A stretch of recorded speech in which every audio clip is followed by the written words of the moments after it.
This is Amanda Loggins with Class 640 Psychological Consultation, Module 4. Alright, in scenario number 1, the consultee states, this job is so stressful. I've never imagined that managing a staff of 7 could be so draining. Everyone has different agendas. No one seems to realize that I can't please everyone all the time. Where consultant 1 responds with, it sounds like you feel a lot of pressure to keep everyone happy and no one seems to realize how hard it is.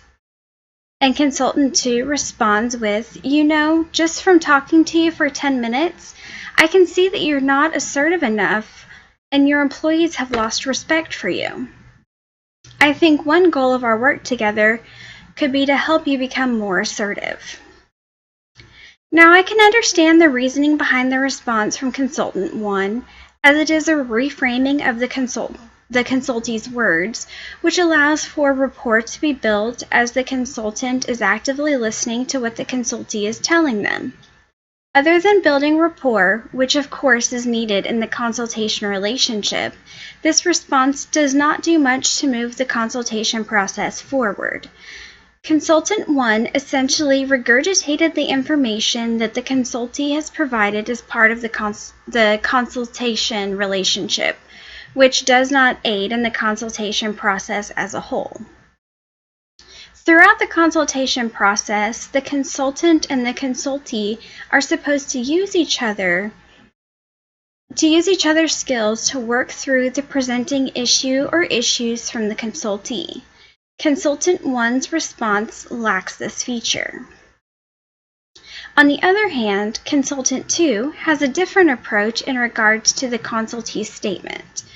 Consultant 2 uses the information that has been provided by the consultee to identify an issue. In this case, their opinion is that the consultee is not assertive enough.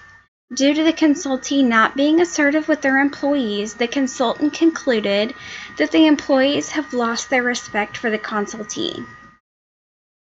From here, the consultant presented a goal that they had single-handedly formulated. The goal was that the goal the consultant presented to the consultee was to work together to expand their skill set to improve upon their assertiveness level while interacting with their employees. I believe Consultant 2 gave the consultee more to work with than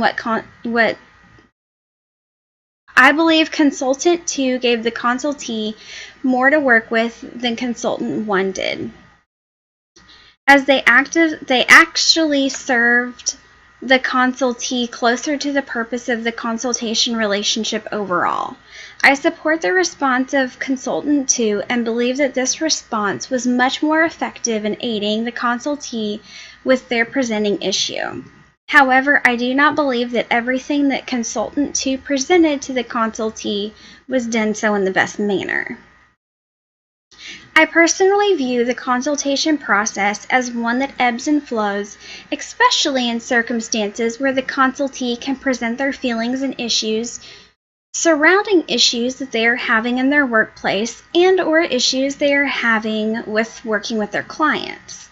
I see the main purpose of a consultation relationship as being one where the consultee can use the consultant as a sounding board and receive direction and guidance on how to handle situations where the consultee may be unsure of how to proceed or they generally lack the skills needed to proceed.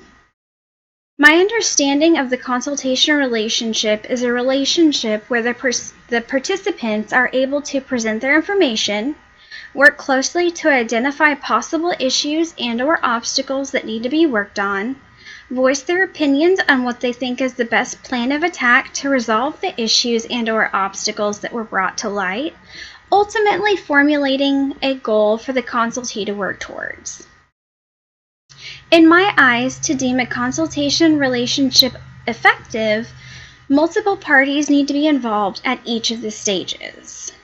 It is not one person's sole responsibility to understand the information presented, dissect and break down the information to identify the issues that need to be addressed, or even ascertain what the goal of the consultation process needs to be. It is, however, in my opinion, the responsibility of all members of the consultation relationship to have a part in each stage of the process in order for it to be effective for all members involved. I would handle scenario 1 as similar to how consultant 2 handled the situation, however with a few blatantly needed differences. My initial response would be along the lines of consultant 1 to let the consultee know that I, as a consultant, am actively listening to any and all comments they are making and making note of any issues they're bringing to the table. I would then move forward asking the consultee to expand on any comments or issues I felt needed more explanation. After acquiring this added information, I would then pose the question to the consultee on how they think is the best way to proceed. I would then take this information and respond with my ideas on how to move forward with the presented issue. Whether this is expanding on an idea that the consultee had presented or on an altogether different idea of my own. But I would be sure to present this option in a way that does not downplay or downgrade the responses that the consultee provided. I feel that it is my responsibility as a consultant to be sure to include the consultee in each stage of the process, so the opportunity to learn new skills is always available.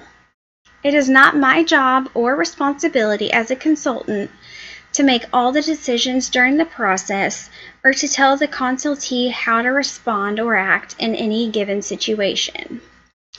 Consultation is a teamwork process and requires input from all participants at all stages of the process to be deemed effective in my eyes. Now moving on to scenario number 2. In scenario number 2, the consultee poses the statement, "I'm really worried about Madison. She seems to cry too easily. I'm wondering if something is going on at home," which leads to consultant 1 to respond with, "Tell me a little more about what you're seeing." Whereas consultant 2 responds with, "What time is the next faculty meeting?" With this scenario, I'll start with the most ineffective response to the consultee's statement, which is the response from consultant number 2. The consultee is voicing a concern about Madison. I do not see any possible situation where consultant 2's response is even appropriate. This response only goes to show that consultant 2 is not paying attention to the information that the consultee is sharing during the consultation process. This response makes me question whether they're even a part of the process if they're not participating and offering their experience as a guide to the consultee when appropriate. The response that consultant 2 provided makes it appear that they are more concerned about the happenings of the next faculty meeting than the concerns the consultee is bringing to the table about Madison. I see no relevance between the next faculty meeting and the consultee's concern for Madison's well-being. Which brings us to the response from consultant 1, which is not only an appropriate response to this situation, but it is also an effective response. Consultant 1's response keeps the focus of the conversation on Madison. This allows for the consultee to delve into their thoughts and feelings that surround Madison in order to ascertain what is making them feel like there's more to the story, especially with the potential for there to be issues at home that Madison is affected by as displayed through frequent episodes of crying.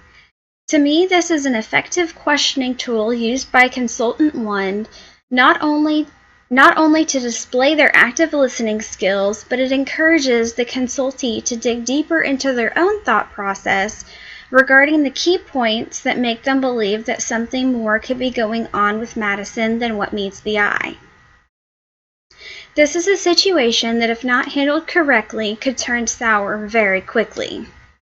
If there's something going on at home, and depending on what that something is, it could require much more intervention than what the consultee is ready to handle. I am in full support of how Consultant 1 handled their response to the consultee statements, and I want to believe that I would respond in a very similar way with full support and any guidance that I could offer the consultee. I see this response as being close to a perfect response in relation to the consultee statement, and I don't see myself as doing anything much different.